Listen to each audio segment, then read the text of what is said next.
saya Maria Herlina Benusu. Saya mahasiswa Sekolah Tinggi Pastoral Santo Petrus Keuskupan Atambua. Di sini saya akan membawakan sebuah renungan. Dalam nama Bapa dan Putra dan Roh Kudus. Amin. Tuhan beserta kita sekarang dan selama-lamanya. Inilah Injil Yesus Kristus menurut Yohanes. Dimuliakanlah Tuhan. Kebenaran yang memerdekakan. Maka katanya kepada orang-orang Yahudi yang percaya kepadanya, "Jikalau engkau tetap dalam firman-Ku, kamu benar-benar adalah murid-Ku, dan kamu akan mengetahui kebenaran, dan kebenaran itu akan memerdekakan kamu." Jawab mereka, "Kami adalah keturunan Abraham dan tidak pernah menjadi hamba siapapun. Bagaimana engkau dapat berkata, 'Kamu akan merdeka?'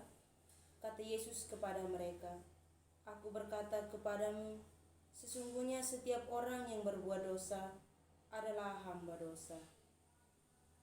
Dan hamba tidak tetap tinggal dalam rumah, tetapi anak tetap tinggal dalam rumah.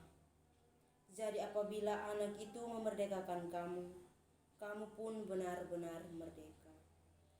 Aku tahu bahwa kamu adalah keturunan Abraham, tetapi kamu berusaha untuk membunuh aku karena firman-Ku tidak beroleh tempat di dalam kamu. Apa yang kulihat pada Bapa, itulah yang kukatakan, dan demikian juga kamu perbuat tentang apa yang kamu dengar dari Bapamu." Jawab mereka kepadanya, "Bapa kami ialah Abraham." Kata Yesus kepada mereka, "Jikalau sekiranya kamu anak-anak Abraham, tentulah kamu mengerjakan pekerjaan yang dikerjakan oleh Abraham. Tetapi yang kamu kerjakan ialah berusaha membunuh aku. Aku seorang yang mengatakan kebenaran kepadamu, yaitu kebenaran yang kudengar dari Allah. Pekerjaan yang demikian tidak dikerjakan oleh Abraham. Kamu mengerjakan pekerjaan bapamu sendiri." Jawab mereka, "Kami tidak dilahirkan dari zina. Bapa kami satu, yaitu Allah." Kata Yesus kepada mereka, "Jikalau Allah adalah Bapamu, kamu akan mengasihi aku, sebab aku keluar dan datang dari Allah.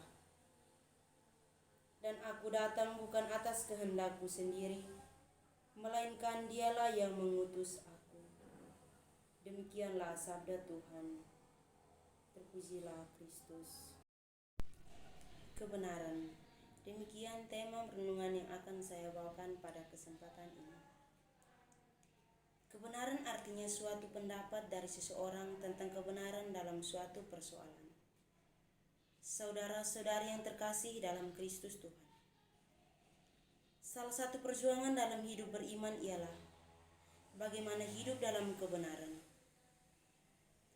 Hidup dalam kebenaran berarti hidup tanpa kepalsuan, hidup tanpa manipulasi.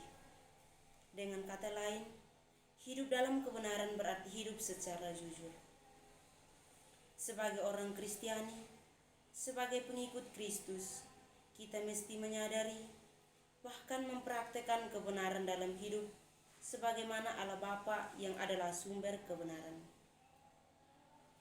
Saudara-saudari yang terkasih dalam Kristus Tuhan, Injil hari ini menekankan tentang dalam diri Allah tidak ada kepalsuan, karena Allah adalah kebenaran sejati.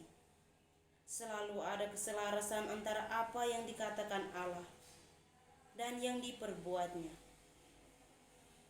Memang kita sadari bahwa sebagai manusia yang seringkali jatuh karena kelemahannya, mempraktekkan kebenaran bukanlah hal yang mudah. Hal ini membutuhkan perjuangan yang berat. Mengapa? Seringkali apa yang mudah dikatakan susah untuk dipraktekkan. Kebenaran menuntut kesatuan antara perkataan dan perbuatan. Saudara-saudari yang terkasih dalam Kristus Tuhan, di Di akhir permenungan ini, saya mengajak kita sekalian untuk merefleksikan kembali diri kita. Sudahkah saya hidup dalam kebenaran? Kebenaran macam apa yang telah saya hidupi selama ini? Apa yang harus saya lakukan untuk terus hidup dalam kebenaran itu? Semoga. Amin. Dalam nama Bapa dan Putra dan Roh Kudus.